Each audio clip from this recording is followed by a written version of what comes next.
BJP का नीतीश सरकार पर हमला, आपराधिक घटनाओं को लेकर लगातार इससे हमला किया जाता हुआ सरकार को अपराध की चिंता नहीं है। बीजेपी ये कह रही है सरकार को चश्मा बीजेपी की तरफ से अब लगाया जाएगा क्योंकि सरकार को अपराध दिख नहीं रहा है, गवाहों की हत्या हो रही है, पुलिस सुरक्षा देने में नाकाम है, बिहार में अब कोई सुरक्षित नहीं है।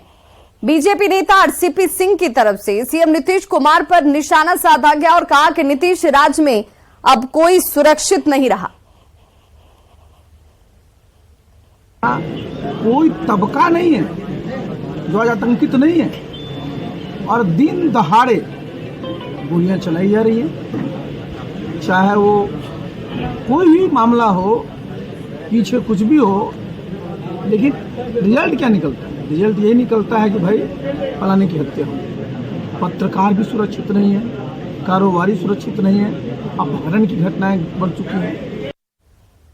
लगातार बिहार की जनता पर हमला हो रहा है और नीतीश कुमार जी आराम से चैन की नींद सो रहे हैं और वो बार बार कहते हैं कि हमको तो पता ही नहीं है, हमको जानकारी ही नहीं है, बिहार में ये स्थिति है।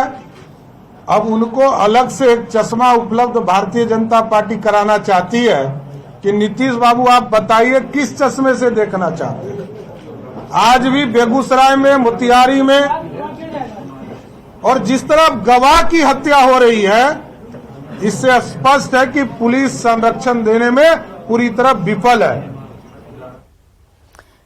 तो बिहार में आपराधिक घटनाओं को लेकर बीजेपी के हमले पर जवाब दिया वित्त मंत्री और जेडीयू के कद्दावर नेता विजय कुमार चौधरी ने। विजय चौधरी ने कहा कि बीजेपी के नेताओं को आपराधिक घटनाएं दिख रही हैं, लेकिन अर्थव्यवस्था में बिहार सरकार की कामयाबी नजर नहीं आ रही।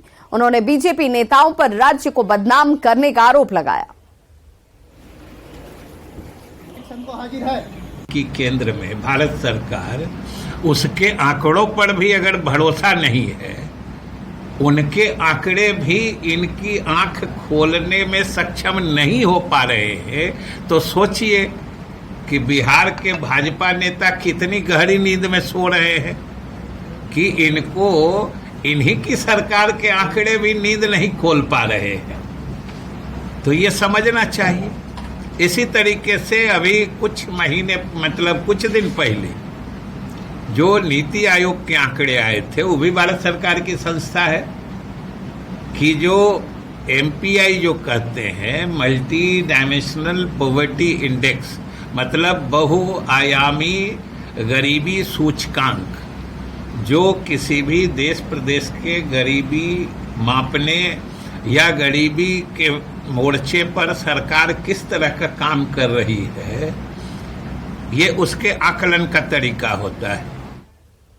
सावन की मस्ती महिलाओं पर सर चढ़कर बोल रही है। जगह जगह सावन मिलन समारोह का आयोजन किया जा रहा है, जिसमें महिलाएं हरे परिधानों में जमकर मस्ती करती हुई नजर आ रही हैं। महिलाओं का कहना है कि सावन उनके लिए काफी खास होता है। पटना में ऐसी ही महिलाओं से बात की हमारे सहयोगी विनीता मिश्रा ने।